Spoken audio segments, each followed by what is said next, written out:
Na hii jipange tukilaunch na tukiroll out, tutaka wakulima especially small scale farmers wawe na hiyo access nzuri, proposition nzuri na DigiFarm, ili na uwezo wa access na market, wa access na credit, na access na zile mateknolojia ile to improve yields and to improve produce. Kwa hivyo sasa labda ni wakulima wangapi ambao wamepata kunufaika na hii mpango, na unapania kuongeza hao wakulima mpaka idadi ngapi hivi? Tayari tumekuwa na pilot na 850 farmers. Your pilot we have lent out about 5 million shillings, and it's a rotating balance. Now with Access Bank, that number will grow significantly in the next few months. To expect, ukiona the number of small-scale farmers in the country, we anticipate at least 5 million farmers are there kwa nchi yetu. To expect tuwe na portion nzuri hizo farmers because the product is a very good product. Kama Safaricom, nini hasa iliwachochea mkuja na mpango kama huu, haswa wakati kama huu kuna shida katika ukulima katika nchini? The reason why we came up with this proposition sababu ni rahisi sana. Sisi kama Safaricom tuliona ya kwamba wateja wetu wengi ni wakulima. Okay? Kati yao wateja wengi wamekuwa na shida kadhaa. Shida ya kwanza, hawajui mahali ya kupeleka produce yao. Okay? Na kwa hivyo kuna middlemen wanapoteza produce nyingi sana etc. Hiyo ni shida ya kwanza. Shida ya pili, hawana access na credit. Okay? Kwa hivyo how we help them wapate credit ili walipe zile mambo wanafaa kulipa saizi, school fees, right? Kama wanajenga nyumba, right? Vitu kama hizo za kimaisha, kununua chakula, right? Kama uko na loan kadogo ambayo italipishwa na ile produce yako, itasaidia farmers sana. Ndio sasa tumeanza hiyo jipange product. Kwa kawaida shughuli ya kilimo imekuwa default katika serikali za county. Sijui kama Safaricom mnapania kufanya shughuli kivipi na serikali za county ili kuhakikisha mpango huu umenawiri? Well, mambo ya kwanza tumepartner na Access Bank.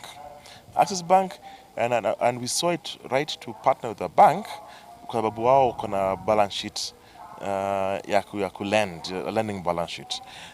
Na pia tunaweza kwenda wakulima wa chai, wa kahawa, wa maize etc.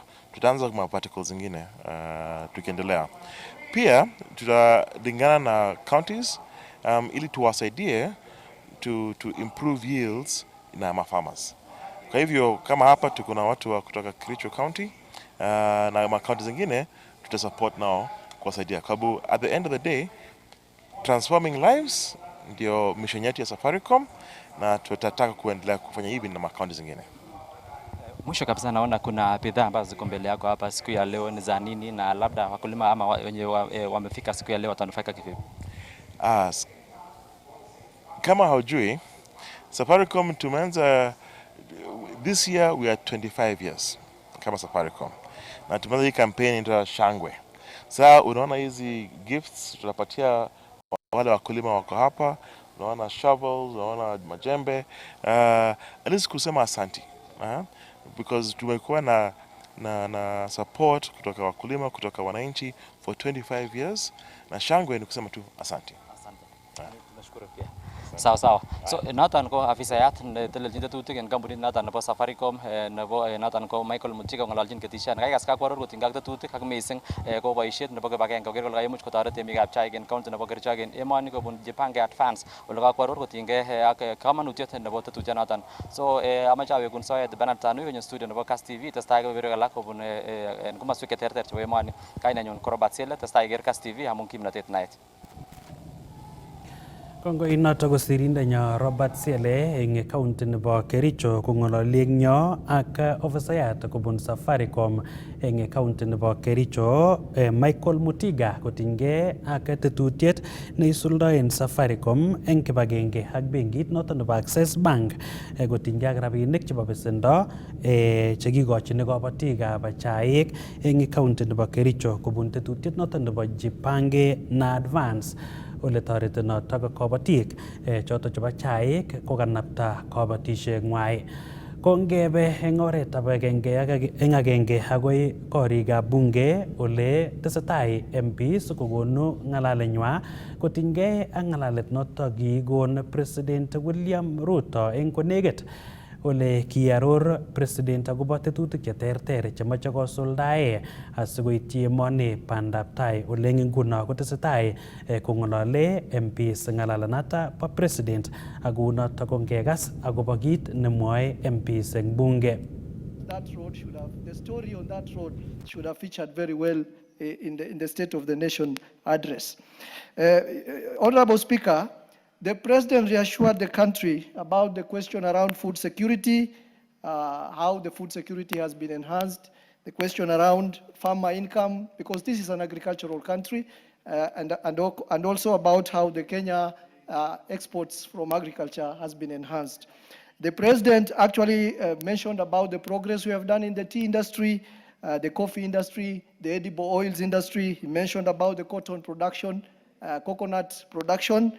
And for the first time, or rather, apart from last State of the Nation address, in this address, the President featured the question of livestock, which is actually a backbone of, for the people from northern Kenya, which actually forms 85% of this country. The President told us actually the livestock value chain, where leather exports have increased by 56%, now standing at 2.5 billion per year.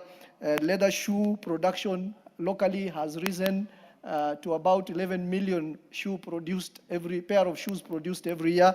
The President has talked about our beef production and value now standing at 12.9 billion. And of course, the dairy has doubled. The dairy production has doubled because of various interventions by government and now stands at 9.4 billion. Honorable Speaker, the other thing the President mentioned in terms of agriculture and the future is the question of food production agenda through expanded modern agriculture through irrigation. And the President mentioned very clearly that we will not allow the clouds to determine whether our people eat or do not eat. And with that, I think he mentioned that the government is planning to do 5 mega dams for irrigation, particularly in Asals. And one of the dams I'm happy to mention is in my county, which is the Malkamari Dam. And then the other dams, like for example, the Basilinga Dam in Isiolo was also mentioned, and the Sigli Dam in Garissa, the other dam in Machakos was mentioned, Yatta, that is Yatta Dam. The other dam in Narok was mentioned, and the other dam in Elgeyo Marakwet was also mentioned. I think if those dams are done, the food production question would be a big thing. Because I can see the light is on, Honorable Speaker, the other thing that I thought the President should have mentioned, which as the country is doing very well, but it's not mentioned, is the question of insecurity, particularly in northern Kenya and our borders. We have a lot of peace now. We have very little ethnic conflicts going on, and our borders are safer today. And I thought the President should have mentioned that to the country so that we all know the progress that have been made and the achievement that has been made in that area. Thank you, Honorable Speaker. Thank you. The Honorable Rahim Dawood, Member for North Imenti. Thank you, Madam Speaker. Madam Speaker, first I wish to congratulate His Excellency the President, William Ruto. What he said last week was very, very up to speed. Madam Speaker, and I even appreciate Honorable Mbui, today he has admitted that the President is an excellent leader. I was even surprised it coming out from Honorable Mbui saying that, and hopefully he'll come to our side in the near future. Madam Speaker, as a country under President Ruto, our forex reserves are at an all-time high of 12 billion US dollars. Madam Speaker, we are only supposed to have a maximum of 4 months cover, but we have exceeded the 4 months cover, and it has never been as high as it is now. Madam Speaker, Standard & Poor's is a rating agency which, when we borrow money, have classified Kenya, have moved Kenya from B- to B. Madam Speaker, that is because we have not defaulted on any funds we have borrowed. And that is a very plus point for our president, because his administration has managed in many, many years to raise the profile of Kenya as a good borrower.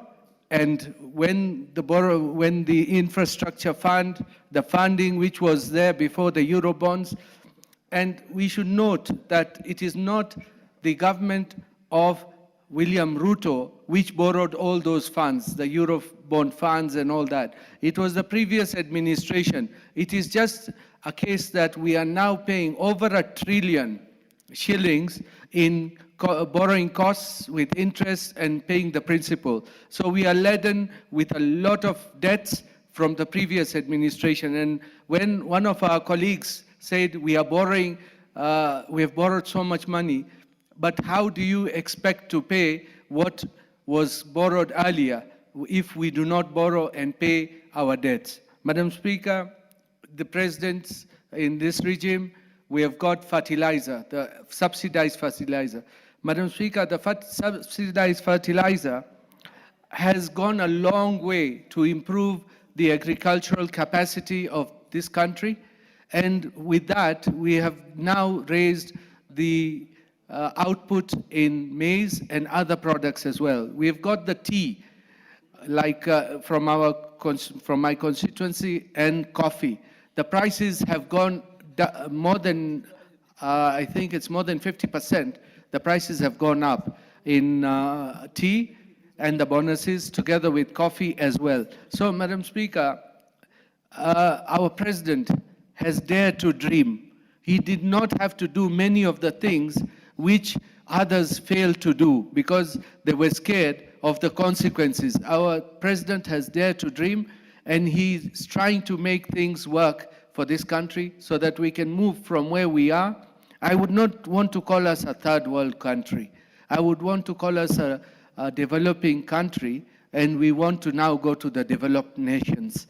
We should be in those categories, because when we say third world, we are just being right at the bottom, and which we should not. I think we should be above that. Madam Speaker, the other thing which this regime has done has employed 76,000 teachers. That is more than the teachers which have been employed by previous regimes. And Madam Speaker, let the pessimists give us what would they want to do with all the things which the president has done, because it's no use just criticizing President Ruto and not giving alternatives. Let them give us alternatives of how we are going to revive the economy, because the economy, the way it is going, it is being revived, and we are going to be amongst the best in Africa. And I hope in a few years, by the time we finish with President Ruto in 2032, we will be amongst the developed nations of the world. Thank you, Madam Speaker, and I support. The Honorable Lisa Chelule, member for Nakuru County.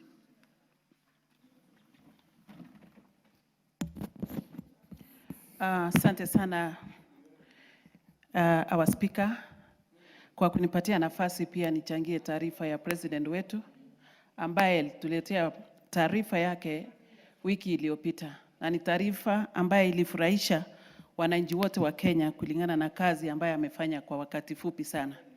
Nasema hivi, Mheshimiwa Speaker, yale mambo yote, taarifa yote ambaye alitupatia ni kazi ambaye amefanya kwa wakati fupi sana kulingana na vile wakati yake ambaye ameketi kwa ofisi. Ukijaribu kuangalia kwa umakini, Mheshimiwa Speaker, ile kazi yote amefanya ni kazi ambaye ilifanywa na wale president ambaye walituongoza wakati hiyo iliyopita. Ni kazi ambaye hawakufanya hata kwa miaka 20 wakiwa kwa ofisi. Kwa hivyo nachukua hii nafasi kwa niaba ya wananchi wa Nakuru kupongeza rais kufikisha taarifa yake katika bunge, na si taarifa peke yake ya kuongea, lakini ni yale mambo ambayo ametekeleza. Nataka kusema tunamshukuru sababu alichukua nafasi na akaonelea kwamba kuna watoto wetu wengi ambaye wamehitimu katika masomo ya ualimu, na alichukua nafasi ya kuhakikisha kwamba wengi ya hao walimu wamepatiwa nafasi kuandikwa kwa serikali, wawekwe kwa kazi na si kwa kandarasi, ni kuandika wafanyikazi kwa njia ya permanent and pensionable, na tunafurahi sana kama watendakazi katika serikali yake. Ningependa tu kuchukua hii nafasi niambie wananchi wa Kenya kwamba president amefanya kazi, yeye mwenyewe hajaficha, amekuja na ametangaza. Pengine ile shida tuko naye ni wale wanatangaza, wale wanahitajika kupasha habari kwa wananchi pale nyumbani. Mimi nikiwa moja ya wakulima, tunafurahi sana wakati aliposukisha bei ya fertilizer kutoka 7,500 kwenda 2,500. Ilitusaidia sana kama wakulima, ilisaidia wakulima wetu wote, na kwa saa hii Mheshimiwa Spika, hakuna mtu ambaye anasema ako na shida ya njaa katika nchi yetu ya Kenya. Pengine ni yule tu hajapenda kupanda, hajapenda kwenda kwa shamba. Kwa hivyo napongeza rais, sababu hiyo ilikuwa njia moja ya kumaliza mambo ya njaa katika nchi yetu ya Kenya. Sababu watu wakiwa na njaa hata wana amani. Kwa hivyo siku hii tunapoongea kuhusu taarifa yake, ninajua kila mtu wako na amani sababu wako na chakula ya kutosha. Nataka kusema mambo ya amani katika nchi yetu ya Kenya. Kama kuna president ama kama kuna kiongozi ya nchi ambaye ameunganisha Kenya mzima kwa wakati yake ya uongozi, wakati alipokuwa naibu wa rais, aliunganisha nchi yetu ya Kenya. Wakati huu akiwa rais wetu, tunashukuru Mungu sababu alimpatia nafasi, ameunganisha nchi yote. Hajawahi fika wakati anasema sehemu hii atinisi kupata kura, sehemu ile nilipata, lakini ameunganisha Kenya. Kwa hivyo mimi nikiwa mpenda amani katika nchi yetu Kenya, nataka kuchukua hii nafasi niseme heko rais yetu. Wewe umetuunganisha, wewe umeleta amani, wewe umekuwa uso ya nchi yetu ya Kenya. Mheshimiwa Spika, nataka kuongea juu ya vile amekuwa na hacha sana kuhakikisha tumepanda miti ambaye tulikuwa tumepoteza uso yetu ya mambo ya miti, na amepanga kwamba katika wakati yake ya uongozi atahakikisha amepanda miti milioni 30 ama milioni 30. Na kwa wakati huo amesema atafanya hiyo kazi katika wakati fulani. Ako na mpango ya Kochoto ko MPs chetesetai kong'ololen ng'alalet notok kikon President William Ruto eng wikit konye ole kiaror tetutik cheterter chebo bandab tai chekimwa kole tokchingei koib walet eng emetab Kenya. Eng kasarata komache seneta nebo Nandi Samson Cherargei kelipan kobotik choto ibchin chego kompunitab chego noto nebo New KCC. Kong'ololi eng bunge nebo Senate komwa Cherargei kole magat kelipan kobotik chotok eng chokchinet amu bune kaimutik ako amu tomo konyor chepkondok, ako notok konyolu kityokchi kobotik chotok rabinik kwai. Mache kora Cherargei keleti olyetab bandek asi konyor keljin kobotikab bandek chotok kokokes alake rurutik chotok bo bandek. Ole eng kasarata kora ko mache Cherargei kesir konetik chotok chebo JSS chotok mitei eng contract anan interns amait keyat sukulishek eng kenyit nenyone. Kongeipchi ng'alaletab Cherargei. So I want to continue to ask all foreign investors to do business in Kenya. Kenya is an oasis of peace in Eastern Central Africa. Kenya is strategic, Mr. Speaker. Kenya is warm. That is why our slogan is Hakuna Matata. That is why this is the country that has all the five, Mr. Speaker, the big five in this country. The famous world is we want tourism to grow, Mr. Speaker. And in that bread, I want to thank the President for transferring Amboseli, and even Kajiado also for transferring both in Masai Mara and Amboseli to Kajiado and Narok respectively, Mr. Speaker. It is the belief and the faith that that heritage belongs to those people, Mr. Speaker. And I have heard the governor of Nairobi saying that he should also be collecting revenue from Nairobi National Park. But he has not even fixed the county. If he cannot collect the kiosk revenue, which capacity does he have to collect revenue from Nairobi National Park? He should first fix the county. When he has fixed the county, the Nairobi city, Mr. Speaker, there are potholes in this town. Even when you drive special utility vehicle SUVs, When you go to those portals, it is a bit less potholes, Mr. Speaker. Number two, Mr. Speaker, is on the issue of agriculture. I want to thank the President. I agree with my sister. We appreciate the subsidy program. What we want to appeal to our counties, and Mr. Speaker, this is where the disconnect is. As the President moves to ensure there is subsidy program of fertilizer, Mr. Speaker, let the counties do what we call last mile distribution of fertilizer, Mr. Speaker. For example, in Nandi, I have 4 or 5 depots of National Cereals and Produce Board. One in Celia, another one in Lesos, another one in Mosoria, Mr. Speaker, and another one in Maraba Tindret, and a temporary one in Kobuja in Aldai, Mr. Speaker. But most of us are farmers. To get somebody to travel from Sangalo all the way to Celia to get fertilizer, Mr. Speaker, is very expensive. They would have used the same money to access. To get somebody to travel from Geche Kolonget all the way to Mosoria to get fertilizer is expensive. Or even from Chemamul, Mr. Speaker. The same to people, because we have Lesos one. To get somebody to travel from Moko Beach or all the way from Nandales to come and access fertilizer in Lesos depot is very expensive. Mr. Speaker, I want to thank the President for the subsidized fertilizer. That's why we had overwhelming. Mr. Speaker, and that is why you, in this coming year, because of assured food security, you will not see any person wearing safurias in the streets. Those safurias will be put for cooking food in our various homes. And I think, Mr. Speaker, how the country operates is when the population can get something to eat. I know there is a challenge in this country that there is what we call up and poor. You know, people have forgotten, Mr. Speaker, like in our slums, that they don't have 3 square meals, Mr. Speaker. Mr. Speaker, this is the first time we are going to collect maize, over 76 million bags, Mr. Speaker, in maize. And therefore, Mr. Speaker, I want to request the CS of Agriculture and National and Cereals Produce Board, Mr. Speaker. Under the crops 2018, all cereals must be 50 kilos, Mr. Speaker. Mr. Speaker, to us who are maize farmers, we are very sad, Mr. Speaker, because it is only maize among the cereal that is 90 kilos instead of 50 kilos, Mr. Speaker. Potatoes is 50, beans is 50, the macadamia is 50, the dengu is 50 kilos. Why, when it comes to maize, it is 90, Mr. Speaker? And I want to challenge National Cereals and Produce Board to follow the Crops Act of 2018 that demanded all cereals must be 90 kilos, Mr. Speaker.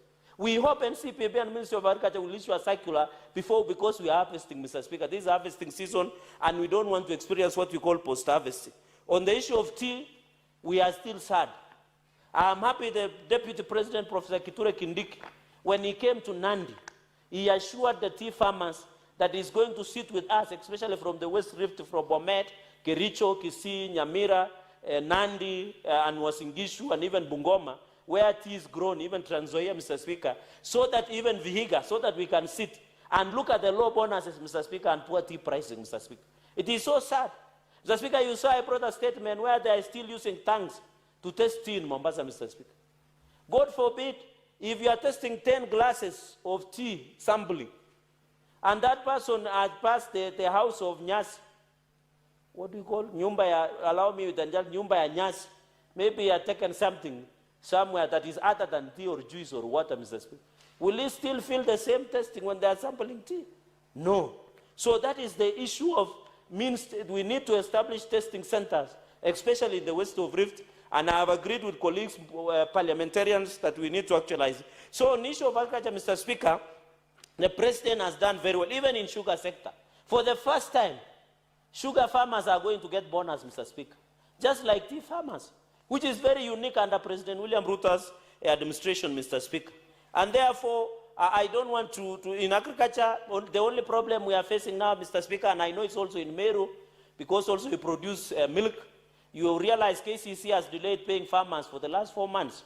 Mr. Speaker, I want to challenge the KCC management, new KCC, to ensure before we go to December, all farmers that are supplying milk, Mr. Speaker, that are supplying milk to KCC must and should be paid before. That is the best Christmas gift to our farmers going into the future, Mr. Speaker, because it's unfortunate. The 50th point, Mr. Speaker, I am happy that over 27 million Kenyans have registered under SHA. I want to repeat and encourage Kenyans and assure them that SHA is working. For us who work around our constituencies over the weekend, you meet testimony. I know when you go to Pastor Nganga's church, Mr. Speaker, in Neno Evangelism, There is what we call Lushuhuda time. The testimony has, because we are also like preachers, whenever we work, even in Meru and in Nandi and in Bomet, and even in Mombasa, and even in Kajiado, and even in Bungoma, is that SHA is working. That is why over 27 million Kenyans have registered against 55 million, Mr. Kenya. And when I said here that young people should not fear to get married and get children because SHA is working, it's true. 10,000 for natural delivery, Mr. Speaker, 30,000 for CS operations, Mr. Speaker. SHA is even enhanced the critical care, Mr. Speaker, fund that will ensure when even you are traveling, even to India for medication, you are given up to half a million, Mr. Speaker. That proves that SHA is working. Universal health coverage, Mr. Speaker, I want to challenge my colleagues under Article 43. Access to health care is a human right, Mr. Speaker. And that is why the President is pushing for SHA to ensure the HC, UHC, universal health coverage is ensured, Mr. Speaker. And I want to continue to appeal and encourage the Ministry of Health and CS Duale to proceed and ensure each and every Kenyan has access to SHA services, Mr. Speaker. That is how we'll give value to each and every Kenyan. The Speaker was on the issue of teachers. There is no government since Jesus 2000 before Christ, Jesus lived. No government in Kenya has hired 76,000 teachers in one go. This is a miraculous government, Mr. Speaker. And before the new year for CBE, in grade 9, the government will add another 20,000. I want to encourage, Mr. Speaker, because I know your phone. You just showed me your phone a few minutes ago, that most of the JSS interns are texting us that confirm us to permanent and pensionable. We are aware they are earning 17,000, Mr. Speaker, which is not even enough, Mr. Speaker. Mr. Speaker, I'm told even it is breaking their marriages, because as a JSS teacher, you cannot live with your wife in Nairobi. You leave them in Mulot, somewhere in Bomet, or you leave them in Mosoriat in Nandi, so that you can save a little, Mr. Speaker. I want to challenge TAC, because we have given them money through budget. They must confirm the 20,000 junior secondary schools interns under permanent and pensionable, and ensure their salaries is commensurate under Salaries and Remuneration Commission. So I want to appeal to JSS. Konoto ko Senator nebo Nandi Samson Cherargei kokonu ng'alalenyi eng bunge nebo Senate kotinygei ng'alalet nekokon President William Ruto eng wikit nekosirtoi ole kiaroru akobo tetutik chetindoi chekere kole wendi kokanaptoi bandab tai eng emet. Kongebe kamung'et kitigin asiyekiwege ketestai ak tetutiet nebo Kass Mashinani.